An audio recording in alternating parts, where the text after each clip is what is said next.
आज chapter second पढ़ेंगे हम लोग साइंस का।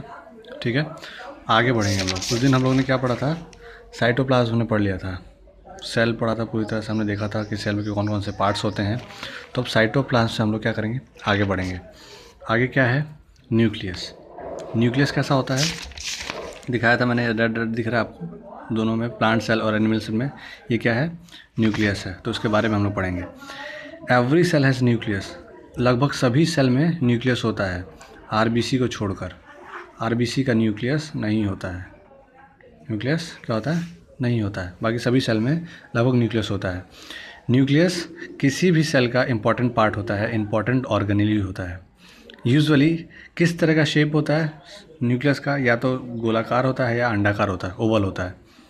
अब न्यूक्लियस के अंदर एक थ्रेड लाइक, मतलब एक धागे नुमा स्ट्रक्चर पाया जाता है, जिसे हम क्रोमोसोम कहते हैं। क्या कहते हैं, क्रोमोसोम। और ये क्रोमोसोम क्या बनाता है, क्रोमेटिन बनाता है। क्रोमोसोम क्या बनाता है, क्रोमेटिन बनाता है। और इसी क्रोमेटिन के अंदर जीन्स पाए जाते हैं हमारे। क्या पाए जाते हैं, जीन्स पाए जाते हैं। ठीक।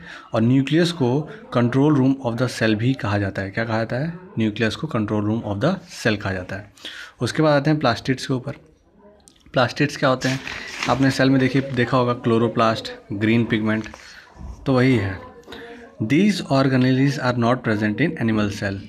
जो प्लास्टिड्स होते हैं ये एनिमल सेल में नहीं होते हैं। एनिमल सेल में इसलिए नहीं होते हैं क्योंकि एनिमल खुद अपना खाना नहीं बनाता है, वो दूसरों पर निर्भर रहता है। मतलब प्लांट्स पर निर्भर रहता है, एनिमल्स पर निर्भर रहता है। लेकिन प्लांट्स अपना भोजन खुद बनाते हैं, इसलिए उसके अंदर प्लास्टिड्स पाए जाते हैं।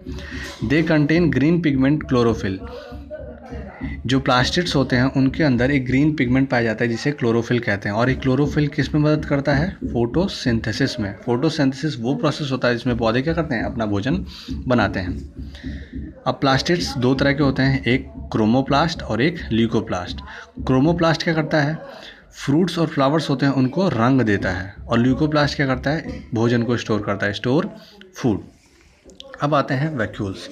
वैक्यूल्स देखिए, ये खाली एरिया दिख रहा है, ये पूरा खाली पार्ट, ठीक, ये वैक्यूल है। इस एनिमल सेल के अंदर कभी कभी वैक्यूल पाया जाता है, जनरली बहुत छोटे होते हैं। लेकिन प्लांट सेल के अंदर वैक्यूल एक से ज़्यादा होते हैं। तो वैक्यूल के ऊपर पढ़ते हैं। The central part of most plant cell is occupied by vacuoles. जो बीच का हिस्सा होता है किसी भी प्लांट सेल का, वो कौन घेर के रखता है, वैक्यूल घेर कर रखता है। ये किस तरह का होता है, it is sac like structure filled with fluid. ये एक थैली की तरह होता है जिसमें क्या भरा होता है, फ्लूइड भरा होता है, लिक्विड भरा होता है। Vacuoles are not so common in animals. अभी बताया मैंने कि वैक्यूल्स एनिमल्स में बहुत कॉमन नहीं होते हैं। अगर होते भी हैं तो किस साइज़ में होते हैं, बहुत छोटे होते हैं। ठीक है, आपको करना क्या है, रीड करना है, राइट भी करना है और लर्न करना है। टेबल 2.1 आपकी बुक का, ठीक है, ये इंपॉर्टेंट है। प्लांट सेल और एनिमल सेल के बीच में डिफरेंस बताया है। उसके बाद आते हैं type of tissue. Type of tissue में दोनों टाइप आपको विस्तार से पढ़ाऊंगा। पहले आप देख लीजिए टिश्यू के कौन कौन से टाइप्स होते हैं।